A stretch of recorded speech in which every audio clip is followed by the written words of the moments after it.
Itu kan teh ada kawas obat ya mesin kayak ayam mesin. Ya. Gini hitam bang, rekor 12. Ya, nah kan. Allahumma anfa'na fima 'allamtana wa 'allimna ma yanfa'una wajidna ilma. Rabbi shrah li sadri wa yassir li amri wa hlul 'uqdatam min lisani yafqahu qawli. Rabbi zidni ilma warzuqni fahma.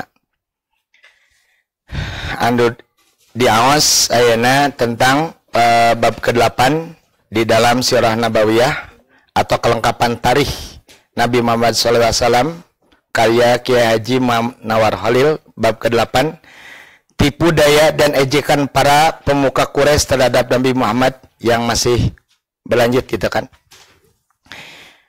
Dan pada kesempatan ini tentang ejekan serta rintangan yang dilakukan oleh Walid bin Mughirah. Salah satu kita memahami tentang sejarah Rasulullah, kita pun secara tidak langsung akan tahu tentang asbabun nuzul dari satu ayat atau dari surat yang mana berkaitan dengan sejarah Rasulullah. Salah satunya Walid bin Mughirah. Kalau kita mendengar nama seorang pemuka Quraisy bernama Walid bin Mughirah, kita teringat tentang ketika masa Sayyidina Muhammad berusia 35 tahun. Yang mana Walid bin Mughirah lah yang mengorbankan hartanya untuk memperbaiki yang namanya Ka'bah yang sudah mulai ambruk ketika itu. Dan pada waktu itu ada yang namanya kapal material beserta para tukangnya untuk datang ke Yaman dari Mesir. Tetapi karena sesuatu hal, yaitu karena badai, akhirnya terdamparlah di daerah Jeddah. Kemudian Walid bin Mughirah datang bersama para pemuka Quraisy ketika itu dan membeli material tersebut dan juga menyewa para tukangnya untuk membangun Ka'bah. Inilah yang dilakukan salah satunya oleh Walid bin Mughirah. Maka wajar di satu waktu Rasulullah pernah menyatakan di dalam perang Badar, beliau menyatakan kepada para sahabatnya, janganlah kau ganggu dari dua orang di kalangan orang Quraisy itu kan. Yang pertama adalah Walid bin Mughirah, yang kedua adalah Abbas bin Abdul Muthalib. Itu permintaan Rasulullah. Walaupun para sahabat tidak sedikit yang tidak setuju dan menentang, dan akhirnya Walid pun terbunuh pada waktu perang Badar. Sedangkan Abbas bin Abdul Muthalib yang merupakan paman Rasulullah itu termasuk orang yang tertawan. Di dalam riwayat disebutkan ada 70 orang, ada yang menyatakan 71 dan ada yang menyatakan 73. Yaitu tawanan pertama yang didapatkan di dalam pertempuran antara umat mukmin dengan kaum kafir Quraisy itu kan. Dan juga ketika kita mendengar nama Walid bin Mughirah, kita pun teringat di dalam Quran surat Az-Zuhruf, kalau tidak salah ayat ke-21 atau 21. Ketika Allah berfirman, waqalu, dan mereka berkata, laula, kenapa tidak nuzila, diturunkan hadzal Quran ini ala atas rajulin, seseorang minal qaryatain, di antara dua kota azim, yang agung atau yang terpandang. Menurut ahli tafsir, yang dimaksud dunamina rajulin minal qaryatain, seseorang di antara dua kota, itu yang dimaksud di daerah Hijaz itu, karena Hijaz adalah satu kota atau satu daerah yang mempunyai 3 kota yang paling ternama, 1 Mekah, 2 Yasrib, 3 Taif. Di kota Mekah ada orang yang ternama karena dia orang yang sangat kaya raya, cerdas, pimpinan kabilah yang bernama Walid bin Mughirah. Sedangkan di Taif ada seorang, di dalam satu riwayat dikatakan adalah Umar bin Mu'adz Ats-Tsawafi. Itu mentelepat gitu kan. Nunamina teh jenenganna atau namanya adalah Umar bin Mas'ud Ats-Tsawafi.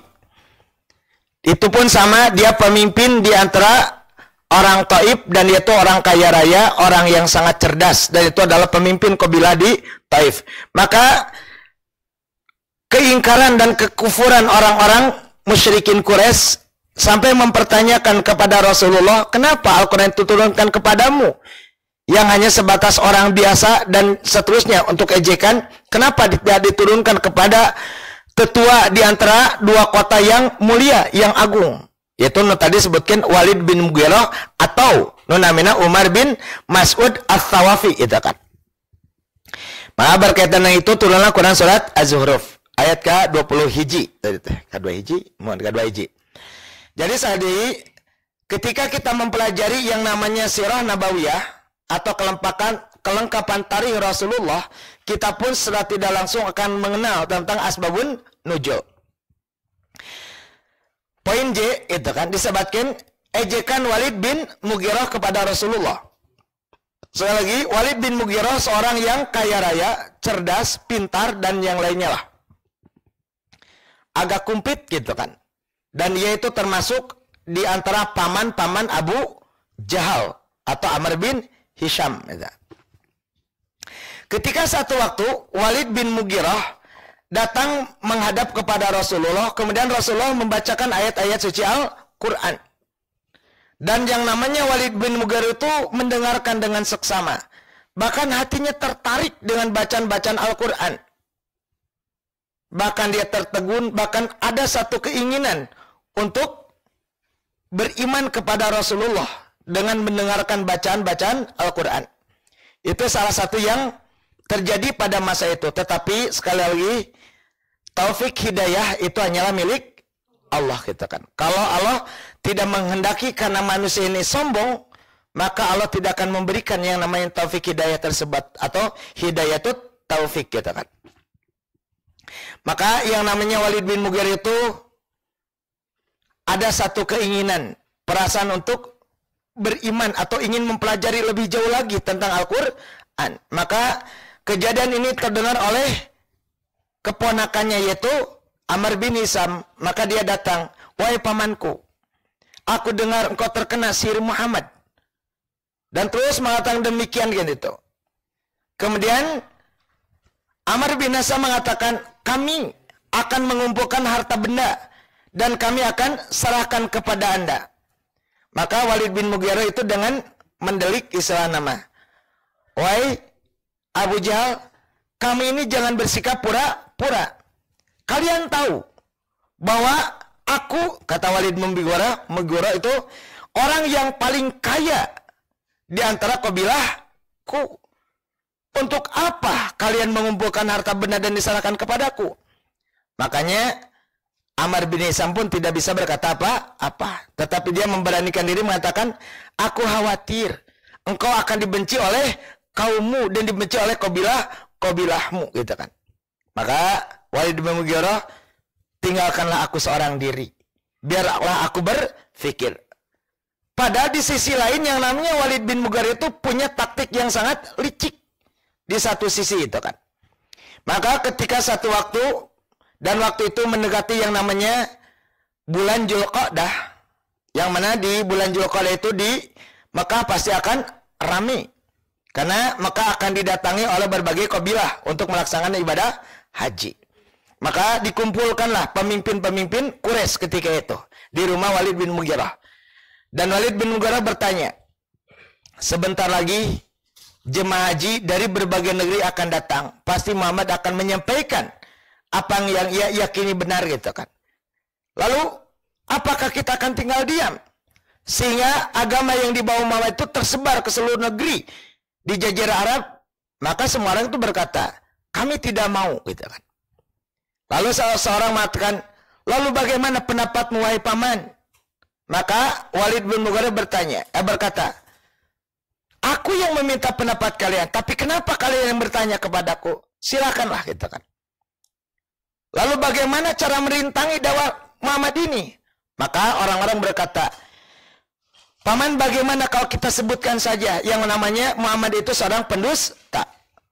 Maka Walid bin Mughirah pun tertawa. Kalian ini bingung. Kalian ini bodoh.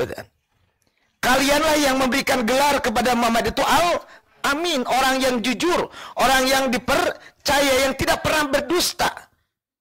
Maka kalau kalian mengatakan Muhammad Al-Kadzab, maka bagaikan meludah ke atas, akan terpercik ke muka kalian sendiri. Maka jemaah haji dari luar kota, dari luar negeri justru akan membenci kalian, karena mereka sudah mengenal sosok yang namanya Al-Amin tersebut.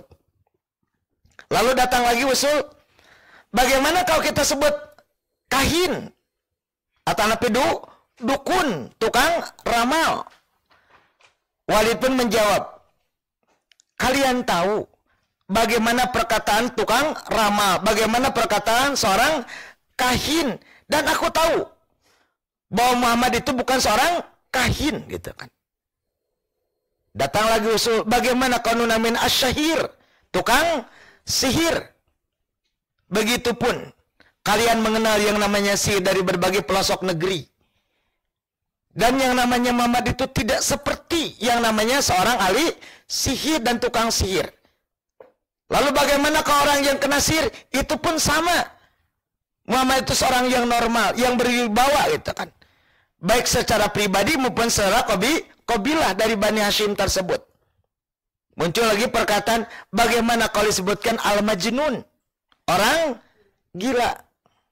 Maka Walid pun bertanya, apakah ada rumah di antara kalian yang dia lempari?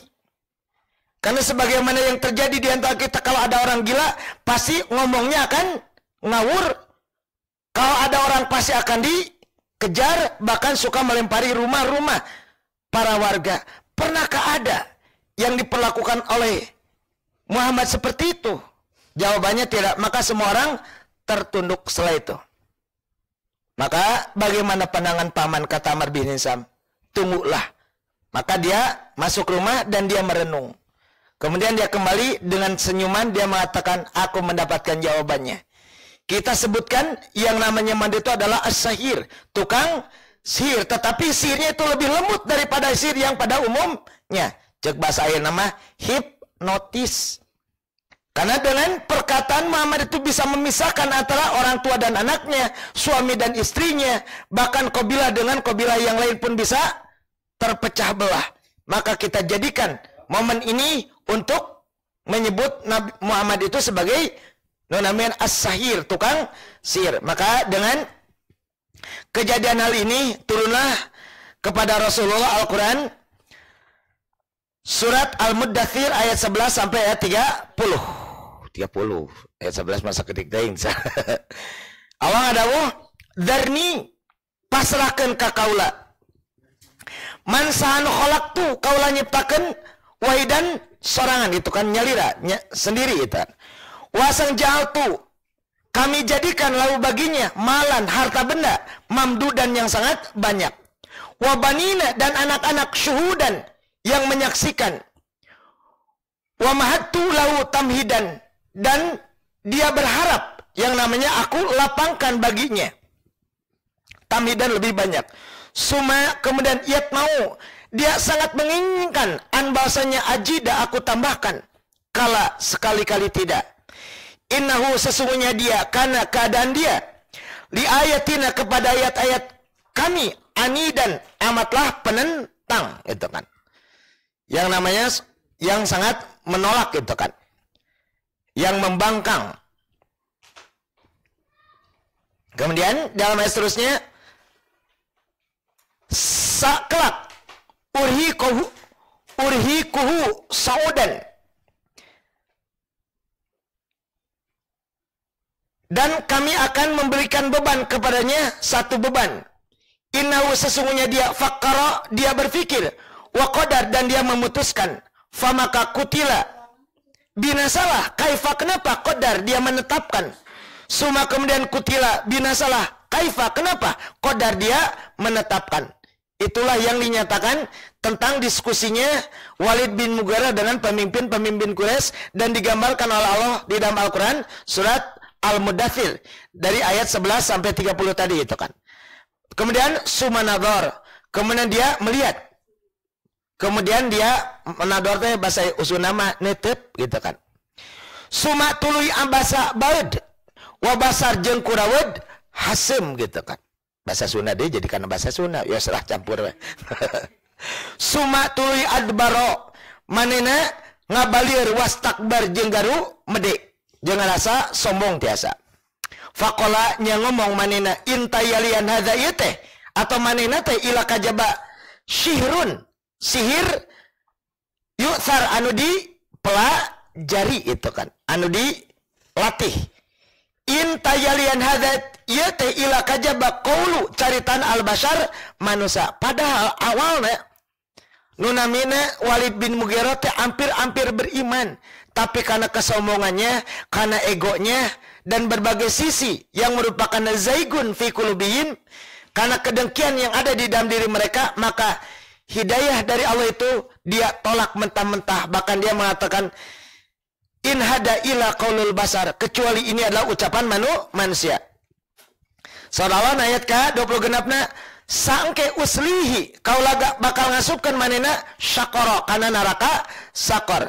Wa sareng makna adroka anjeun terang ma syaqar naon ari neraka sakor teh la tubki wala tadar anu teu ninggalkeun jeung anu teu ngantepkeun lawahatil basar anu ngaduluk kana kulit manusia alaiha tina eta neraka sakor teh aya tis'ata asar 18 penjaga dan itu disampaikan oleh Rasulullah tetapi dengan penyampaian itu justru dijadikan olok oleh Amr bin Hisam atau Abu Jahal. Dia mengatakan begini, wahai kaum Quraisy, kita semua ini adalah satu kabilah atau satu negeri yang bukan penakut. Kita ini adalah orang-orang yang sangat pemberani. Kita siap berperang, gitu kan. Sudah saja, Muhammad mengatakan bahwa penunggu neraka sakor itu ada 19 orang. Bagaimana kalau ketika kita dimasukkan ke dalam neraka sakor, maka kita bahasa Sunda mau urang rampung ku kabehan lah gitu. Mun 18 ayo saurang ku 100 itu kan bae nu hiji mah ku urang di teu gitu kan. Nalika eta malaikat nu 18 eleh di talian abuskeun ka neraka urang biji, urang abus ka surga. Itulah olok-olok yang dilakukan oleh Amr bin Hisam itu kan. Maka dengan berkaitan dengan perkataan Abu Jahal tersebut, maka turunlah wahyu dari Allah Quran surat Al-Mudaththir ayat 31 sampai ayat 37. Berarti sambungan dari yang tadi itu kan. Maka surah Allah wa sareng ma ente ja'alna ngajadikeun kami ashaba. Ashaba dia penghuni, maksudnya adalah penjaga anari neraka sakorata ila kajaba malaikatan para malaikat. Wa sareng ma ente ja'alna ngajadikeun kami iddatahum hitungan maranina jumlah para malaikat eta illa kajaba fitnatan hiji ujian gitu kan lilladzina pikeun jalma-jalma nu kafaru kalalupur maranehna itu kan disebutkeun dina ayat ka 30 hijina itu kan. Jadi Allah ngagamarkeun ka urang sadayana khususnya ka umat muslim gitu kan bahwa ketika Allah menyatakan di dalam ayat ke-30 bahwa penunggu atau penjaga dari neraka syakor itu adalah 19 malaikat. Maka di ayat ke-31 Allah ngadawuh eta teh merupakan illa fitnatan kajaba ujian atau fitnah lilladzina pikeun jalma-jalma nu kafaru kalupur. Jantan ieu supaya nu namina jalma anu nganggap eta teh gitu kan nan hiji ujian gitu kan lias taikina jeung pikeun mere kaya kinan. Jadi jumlah itu sebagai fitnah ke orang kafir dan lebih menancapkan keimanan kersa alladzina jalma-jalma nu utu geus dibere maranina alkitaba kitab wa yazdada sareng pikeun bahan alladzina jalma-jalma nu amanu ariman maranina imanan kaimanan nana. Justru dengan digambarkan yang namanya penjaga neraka sakor itu 19 orang, baik bagi orang-orang kafir Quraisy justru menjadi olok-olok. Tetapi bagi orang yang pernah diberi kitab seperti Nasrani dan Yahudi dan benar-benar membacanya haqqa tilawatihi, dengan benar-benar membacanya, maka seolah-olah itu adalah untuk liyastaiqiya, untuk lebih menambah keyakinan. Nah, tadi sebutkan alladzina utul kitab, yaitu orang-orang yang diberi kitab, dan juga wayazdada jeung pikeun nambahan alladzina jalma-jalmanu amanu ariman maranena imanan kaimanan nana itu kan. Karena ku logika ngangologika lah itu kan. Yang namanya malaikat itu giladun syidadun khazana tua dan seterusnya di dalam ayat yang lain itu kan. Bahwa yang namanya di dalam surat yang lain pun disebutkan yang namanya mempunyai kekuatan yang amat sangat gitu kan. Salah satu pernah diabadikan ketika nanti di satu waktu ketika Rasulullah melakukan perjalanan, atau juga suka dikatakan di dalam sejarah itu hijrah yang ketiga dilakukan oleh umat Islam. Karena hijrah pertama yang pernah dibahas adalah ke daerah Habasah itu kan. Atau yang namanya Afrika. Itu di wilayah Romawi Barat dulu, ketika Romawi besar kemudian dihantam oleh Persia dan terpecah gitu kan. Maka yang membawahi itu adalah Yaman dan Afrika. Dan itu yang namanya pemimpinnya itu atau rajanya itu mempunyai gelar adalah Raja Negus atau Negus. Dalam bahasa Arab itu Najasi, di dalam sejarah itu Negus itu kan. Itu salah satunya. Jadi karena tema itu kan. Jadi dia sebatkan anu namina kanggo hitungan gitu kan. Nah, nalika kadua, wih dia tadi beli lepat belok teh. Nu kahiji ka Habasah, kadua ka Habasah deui kan. Kan pada pertama terjadi tahun kelima masa bitsah, awal di akhir tahun keempat masa bitsah, pertama hanya bertahan 3 bulan. Kemudian para sahabat itu kembali ke Mekah. Kenapa? Karena mendengar berita. Berita pertama adalah bahwa Umar bin Khattab masuk Islam. Kedua, bahwa orang-orang Quraisy telah masuk Islam dengan digambarkan sujud bersama Rasulullah di depan Ka'bah. Nah, nanti akan dibahas tentang berita yang benar adalah Umar bin Khattab masuk Islam itu benar. Tetapi tentang sujud ini banyak di dalam tafsir, juga di dalam buku-buku sejarah dinyatakan demikian. Kenapa? Karena Rasulullah berani menambahkan Al-Quran yang tidak diberi oleh malaikat Jibril dari Allah itu kan. Maka konon di dalam satu buku, bahkan tidak sedikit di dalam tafsir-tafsir juga dikatakan bahwa ketika yang namanya Rasulullah sadar akan kekeliruannya, ketika dia mengatakan Manat, Lata, Uzza, dan yang ketiga yang lainnya gitu kan.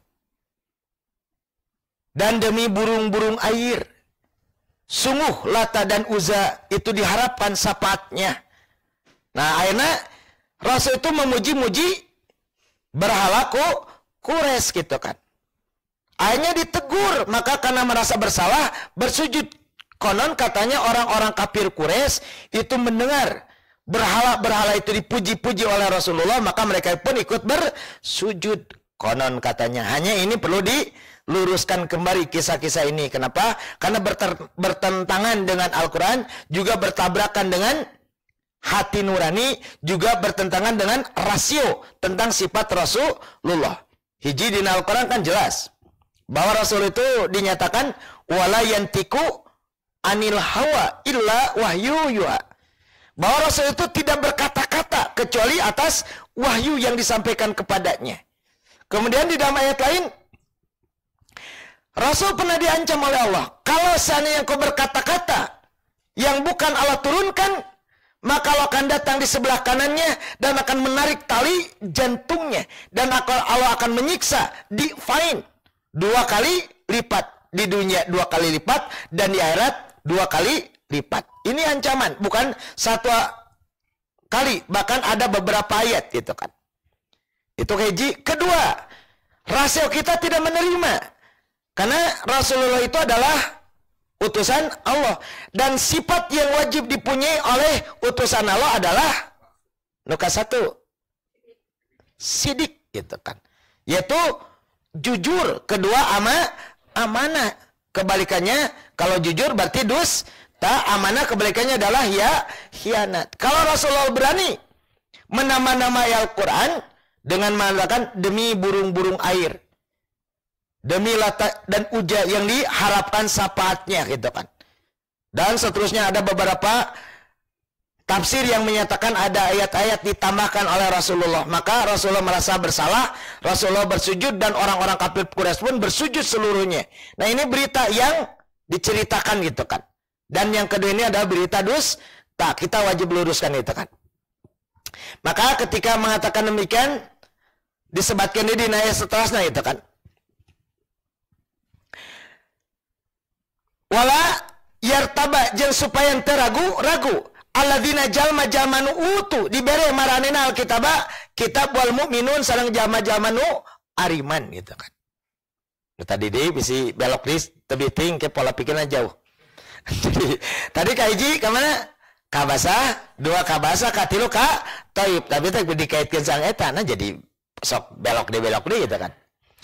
Nah, ketika Rasulullah ke Thayyib itu akan meminta non suaka politik lah bahasa Yema. Jadi di Taif itu ada satu kabilah yang masih berkaitan erat dengan yang namanya Bani Hashim atau dengan yang namanya Abdul Muttalib gitu kan. Namanya Bani Hashim itu Rasulullah. Ya di Taif itu kan tadi bahwa di Hijaz itu ada 3 kota yang ternama, 1 Mekah, 2 Yastrib, 3 Taif. Nah, Rasulullah pergi ke Taif bersama putra angkatnya yang bernama nukantos dibahas dulu, Zaid bin Harithah. Dia akan berdakwah ke satu kabilah yang masih erat kaitannya dengan Bani Hashim, yaitu kabilah Bani Syakif kan itu. Walau ya mana masih kaitan sama Bani Hashim gitu kan, dengan Abdul Muttalib gitu kan. Anak kumaha kalau budak situ dijatuh ayah sanes Jais bin Almun maksud kadang-kadang di nasuna mah Pak Baliut budak teh lain anak kan itu ya. Jadi Jais bin Aisyah itu betul, yaitu paman dari Siti Khadijah datang ke pasar melihat ada anak kecil yang lucu itu kan, maka dibeli dan dihadiahkan kepada keponakannya bernama Khadijah, dan Khadijah menghadiahkan kepada Rasulullah untuk menutup kesedihan Rasulullah ketika ditinggalkan oleh 2 putra Rasulullah yang bernama Kaiji nunamina Qasim, lalu putra yang ketiga laki-laki bernama Tohir. Maka Rasul itu sudah ditinggalkan oleh 2 anak laki-laki, maka Rasul sedih. Maka untuk mengurangi rasa sedihnya, Siti Khadijah menghadiahkan yang namanya anak atau napi budak belian yang bernama Zaid bin Harithah yang diberikan dari pamannya gitu kan. Dan itu pun betul.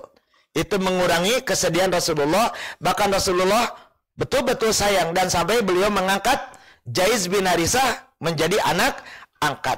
Bahkan setelah itu Rasulullah membawa Zaid bin Harithah di depan Ka'bah, dia menyatakan mengganti namanya Zaid bin Harithah menjadi Zaid bin Muhammad itu. Tetapi nanti setelah di Madinah turunnya Quran surat An-Nisa itu dikembalikan lagi namanya Zaid bin Harithah lagi. Jadi pada tahun ke-10 setelah ditinggal wafat oleh Abu Thalib dan Siti Khadijah, maka Rasulullah bersama Zaid bin Harithah datang ke Taif menghadap ke Bani Sakif yang ada korelasi saudara dengan Bani Hashim gitu kan. Itu sasesna. Tetapi kalau itu akhirnya bukan diterima dengan baik, malah disambut dengan lemparan batu, diusir lah di Baledogan itu kan, sampai Rasulullah pun berdarah, apalagi Zaid bin Harithah yang menghalangi tubuh Rasulullah gitu kan. Itu nanti diceritakan ketika di dalam tema ke depan gitu kan.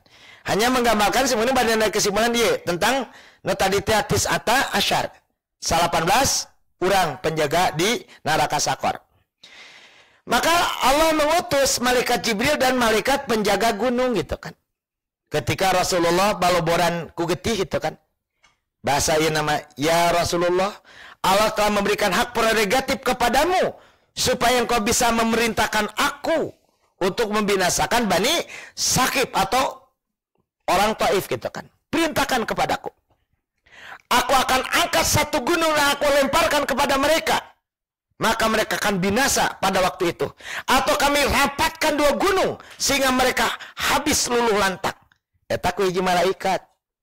Kaum 18 karena nona malaikat itu adalah mempunyai kekuatan yang hebat gitu kan.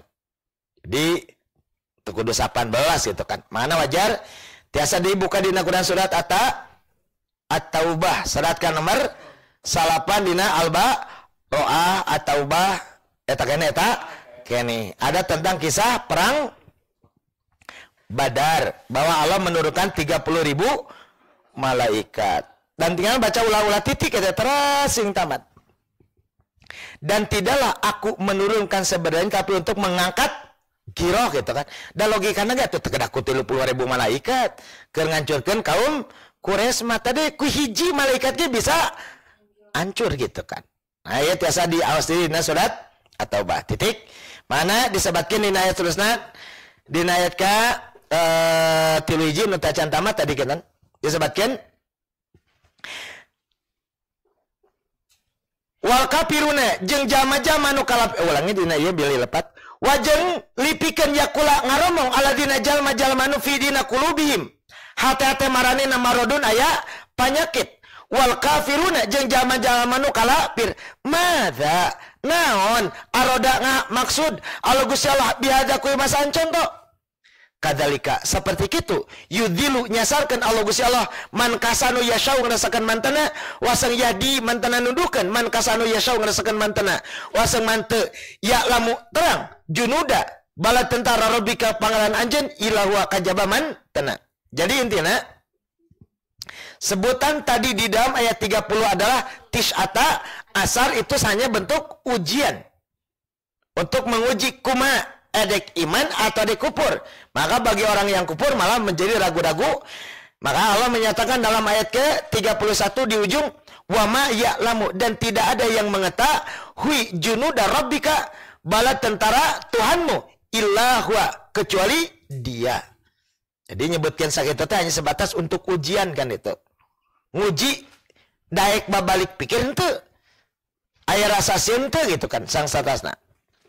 Sorawan ayat 11 penutup wa sang ma ente hiya eta teh ila kajaba dzikra pepeling lil basar pikeun manusia. Bashar itu artinya naon? Bashar. Ya. Atau sebutnya manusia kushin. Itu sok disebutnya kulit. Bashar itu. Jadi al-bashar itu adalah makhluk yang mempunyai kulit yang bagus gitu kan. Itu mana sok manusia sebatin al-basar ayat al-insan. Terus ayat seterusnya ayat 32 kala sekali-kali henteu atau tong kitu wal qamari demi bulan wal laili jeung demi peuting id nalika adbar geus ngaliwat nalika poek mau kleng wasubi demi subuh idza upama aspar tos ka konengan lolos adbar teh tos ngaliwat mun 24 mah wasubi jeung demi subuh idza upama aspar geus ka konengan dina artosan tos meletek bahasa urang manaon corengcang tihang. Oh berarti urang Sunda sadera teh kan kadang-kadang tos harilap tos teh apa karena bahasa Sunda. Nu namina dina bahasa Sunda mah titung nu namina kongkorongok hayam, reang kongkorongok gitu kan. Datanglah subuh nyata pajar. Geus pajar nyata corengcang atau carangcang tihang. Pas kitu berayan teras rebun teras isuk teras jam 7 ngaluluh taneuh teras haneut moyan terus nguri nepi ka eta nu namina dina jam Sunda anu kumplitna.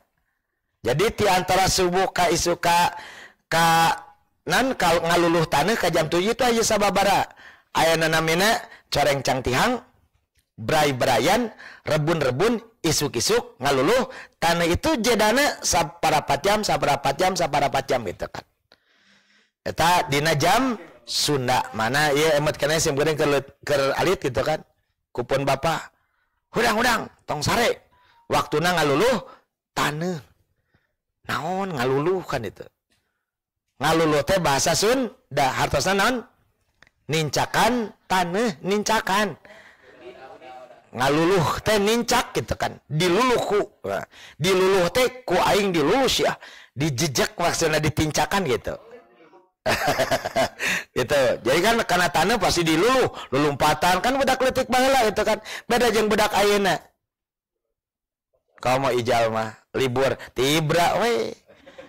Kamu ke bulan puasa geus sahur tibra jal subuh salat geus salat subuh tibra jal lohor lili de salat lohor tibra deui jal asar salat di sare jam 5 jal mau ada ya teu karasanya euy saum teh oh da sare itu realita itu mah itu kan beda teh mah mana nonamina ayat surat Al-Mudassir ayat 31 dugi ka 37 salah sayosna walaran atau jawaban ka nonamina Abu Jahal ketika memperolok-olok Rasulullah terhadap ketika Rasulullah menerima salah satunya Quran surat Al-Mudassir ayat 11 sampai ayat 30 dan di ujung ayat 30 dengan ayat kalimat tis'ata asyar. Nah sebatkan tadi alaiha tina eta neraka teh aya penjaga tis'ata asar 18 malaikat. Maka jadi gegeyan, maka Allah balas gegeyan anu namina Abu Jahal itu dengan turun Quran surat Al-Mudaththir ayat 31 dugi ka ayat 37. Nu tacan dia inna saesuna eta teh la estu ihda salah sahiji dan kurung nu namina kakawasan Allah al-kubar anu gede. Nadhiron pepeling lil basar pikeun manusia li pikeun mansanu syaa mikahayang minkum tiantara anjeun ya ketakodama balik deui atau ka tukang wa akhir atau mika hareup gitu kan. Itulah salah satuna da hakikatna mah jelema narima gitu kan. Da Al-Qur'an teh bahasa Arab. Walid bin Mughirah apaleun kan itu. Sampai ke aku khawatir cek Abu Jahal engkau akan terkena sihir Muhammad. Hai Amar, aku lebih tahu tentang syair-syair yang dibaca oleh Muhammad bukanlah syair. Aku tahu bagaimana raja-jinnya, bagaimana qasidahnya. Aku lebih tahu daripada kalian tentang syair, bahwa yang diucapkan oleh Muhammad bukanlah syair gitu kan. Itu lebih tinggi nilainya daripada syair. Nah salah satunya di Taipoge sami pada masa itu teh nunamina syair itu sedang gandrung-gandrungna itu kan. Poin L terakhir tina gambaran nungkul lah. Nunamina ejekan orang-orang atau pemimpin-pemimpin Quraisy, kabilah Quraisy. Terakhir nunamina ejekan Ubay bin Khalaf. Ubay bin Khalaf ya salses pemimpin Quraisy anu sangat gencar di dalam menghalangi dakwah Rasulullah dan melancarkan ejekan-ejekannya kepada Rasulullah gitu kan. Ubay bin Khalaf teh manguripikeun dulu di nungarana Muawiyah bin Khalaf sarua daro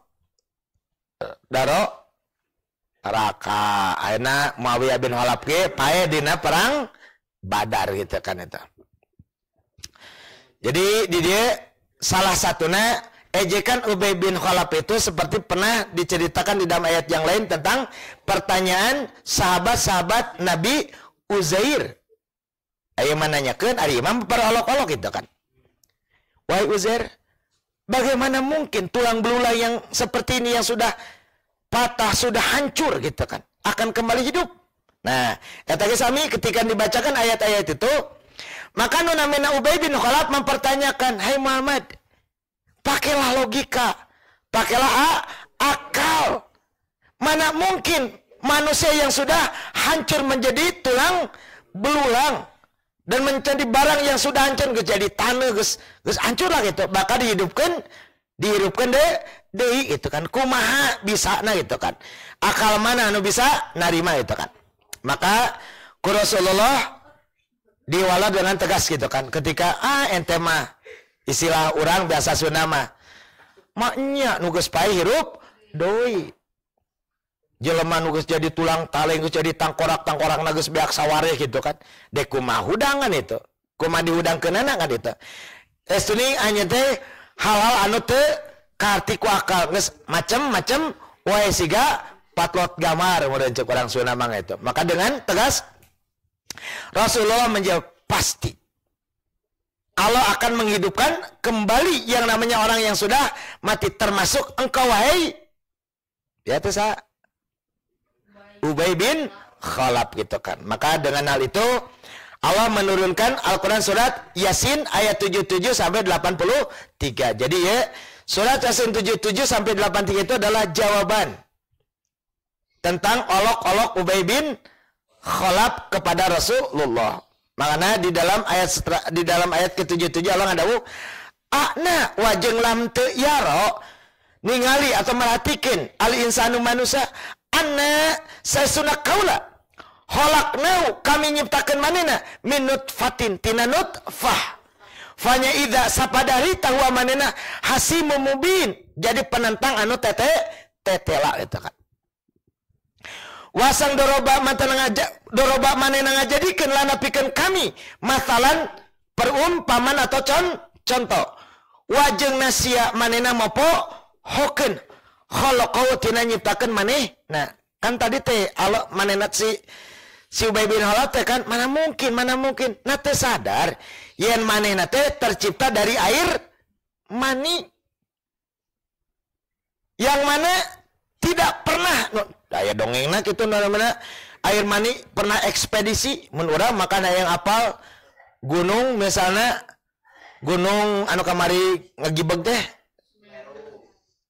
ngabeledug atuh eta mah misalna Gunung Gede Pangrango nu korbana nu puposna 280 kan aya gunung gede ada Pangrango ada Gunung Ciurip gitu Ciuripnya berarti can pernahnya ke Gunung Gede. Oh, matang jalan-jalan tuh. Jeung Kang ieu kan aya. Si Kang Sa. Jadi namanya gunung gede itu bisa ditempuh ti Cianjur, tiasa ti Sukabumi, tiasa ti Bogor. Itu gunung teh aya 3 sebetulna. Iya, ieu Gunung Gede, Pangrango, Cihurip sebetulna mah. Gunung Cihurip. Itu ngariung mun telapat Cihurip mun telapat. Ya.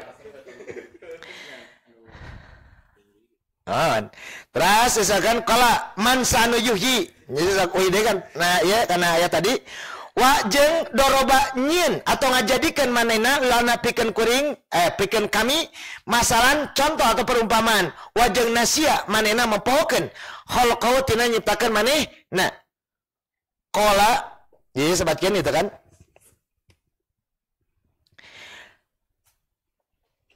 manehna nyarita mansa yuhi anu ngahirupkeun al idoma tulang taleng wajeng ya eta teh romim anu geus ancur jantan namanya nalika jalmi maot cabilah upami bade testing biasa we engke mau abang maot tong kada dikubur perhatikeun pakai kamera. Jadi namanya ketika hari pertama ya makasih. Itu hari pertama itu misalnya maut itu si tubuh itu nonamena berhenti darahnya maka darah akan turun ke bawah dan yang namanya oksigen yang terperangkap di tubuh akan naik ke atas makanya nonamena tos sababarari itu mulai kaku tos 2 hari mulai kembung barareuh kemudian akan berwarna biru gitu kan. Terus begitu ngagedean itu kan. Pada hari kelima akan keluar cairan hitam di tiap lubang. Di mulut, di hidung, di mata, di telinga, kubul dan dubur. Keluar cairan hitam yang sangat busuk gitu kan. Kemudian pada hari seterusnya, lama-lama pada hari ke-15, meletuslah beteungna bletuk. Maka keluarlah belatung gitu kan. Bilatungna gede itu kan. Timbul pertanyaan cek neng Ani teh. Nah, iraha lalur ngagemrong. Kan disebrotku minyak seungit harita kan gitu. Jadi harus ingat. Di dalam tubuh ini ada yang namanya bakteri kolon. Dan bakteri kolon inilah yang akan pertama merusak jaringan di dalam tubuh. Maka hari ke-15 itu setelah keluar cairan-cairan di hidung, mata, dan seterusnya, kubul dubur, cairan hitam, maka meletuslah gitu kan. Tatos gitu, terus buruk sampai beberapa bulan, habislah daging. Tina sabulan TBAK, nu normal ya mah. Jadi tulang taleng. Dan berpuluh-puluh tahun terus, tulang pun akan lapuk hancur. Dan yang terakhir hancur itu adalah tulang ekor di dalam hadis Nabi. Gitu kan. Ya mana upami tos berpuluh-puluh tahun dek ngalihkeun mayit gitu kan. Itu teu aya tulang taleng teh ngan bakal ngumpul taneuh hideung di tengah. Nah itulah nu namina ngereyut gitu kan. Walau alam. Kayak mentang teman adanya bian, kayak pakai CCTV. Tungguan 40 tahun bika mawat mana. Itu. Nah, tetapi kadang-kadang ada juga yang utuh disebabkan karena ada zat balsem. Lain balsem geliga. Lain balsem geliga berarti pencetan bukan. Balsem di sini ada pengawet. Ada yang namanya zat borak di dalam tanah yang bisa mengawetkan. Itu ada itu kan.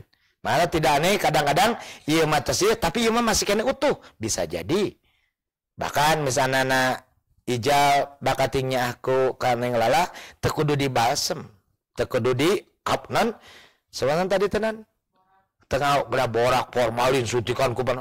Tos meseran sanes. Meser pizer anu panjang nu pada di lauk. Tapi keur simpen di dinya calokan je beku.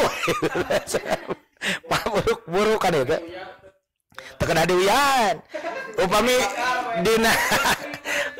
dina kulkas mah tekena diuyahan. Tas iya, walaupun uyah itu salah satunya pengawet juga gitu kan. Tetapi lebih kuat dengan borak atau formalin gitu kan. Widih karena makanya salah satu jawaban dari ejekan yang namanya Ubay bin Khalaf Allah menurunkan Quran surat Yasin ayat 77 dugi ka ayat 80 tilu. Itu sanesna itu kan.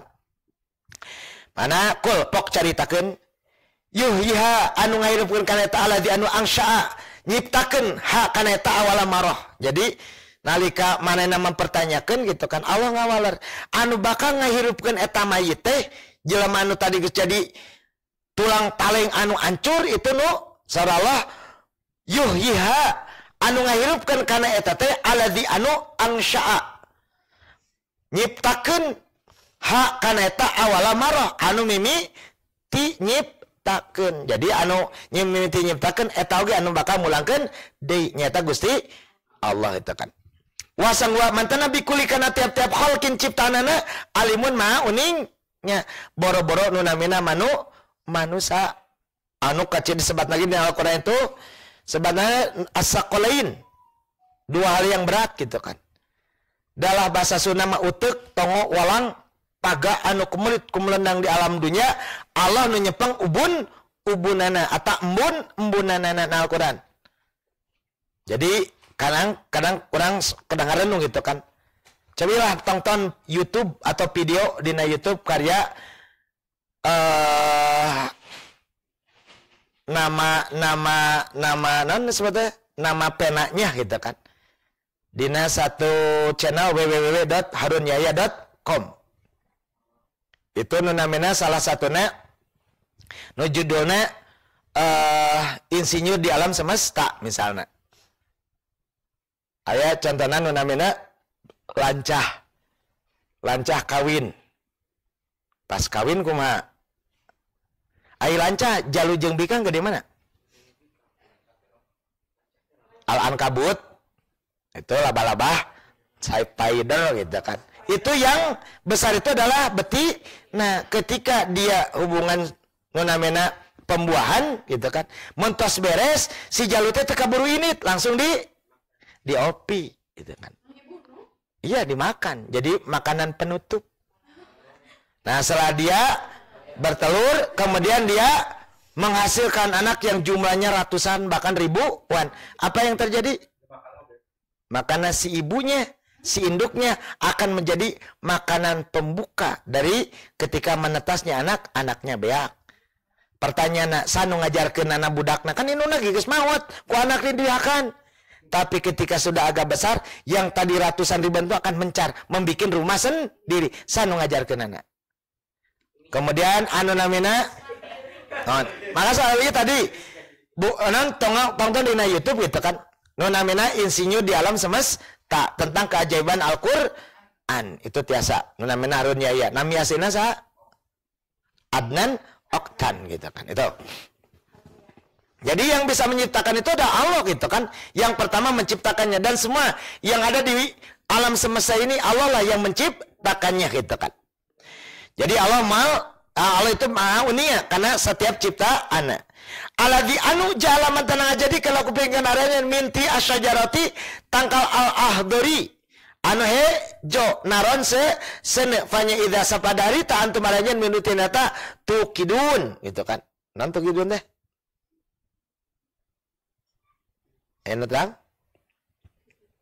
Mana pilih lepat ngartoskeun, gua main lepat ngartoskeun pilih lepat deui karena kadituna kan itu. Jadi di dia nu namina tiba-tiba nu namina jalma teh gitu kan anu tos nyembahkan teh jadi doraka gitu kan menentang gitu kan anu namina nya nan ngahurungkeun seuneu tina tangkal anu daunna hejo di dieu sebatkeun dina ayat anu kasar 80 aladzi mantana anu jala tos ngajadikeun lakum pikeun aranjeun mintina asajari tangkal al-ahdori anu hejo maksud tangkal hejo teh naon anu hejo daun sang tanggal lagi hijau kan itu. Naron senepanya ida sapadaret atau maraji militena tukidun bisa ngahurungkeun. Siapa yang diantara kalian yang suka cross country, naik gunung? Upami dina kayan hujan kaos di bulan Desember, ayeuna kan Desember gitu. Kan aya angin dingin di bulan Desember dan seterusnya. Di gunung aya suluh garing. Daya itu kan geus kabulusan atuh nu namina kumaha ngahurungkeun aya mun sulu base atau daun base tiasa diduruk tapi ieu mah aya nalika duduk bubuk teh tanggal naon aya terang teh ada sampai sakarang ge jadi abi ge mimiten aku mah salah satunya itu pinus karena di pinus mengandung getanan disebut dijantelkeun terpentin itu minyak kan itu.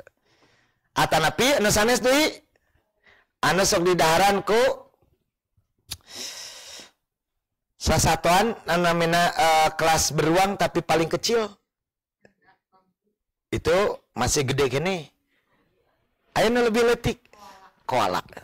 Nah, anu sok jadi makanan koala itu khusus.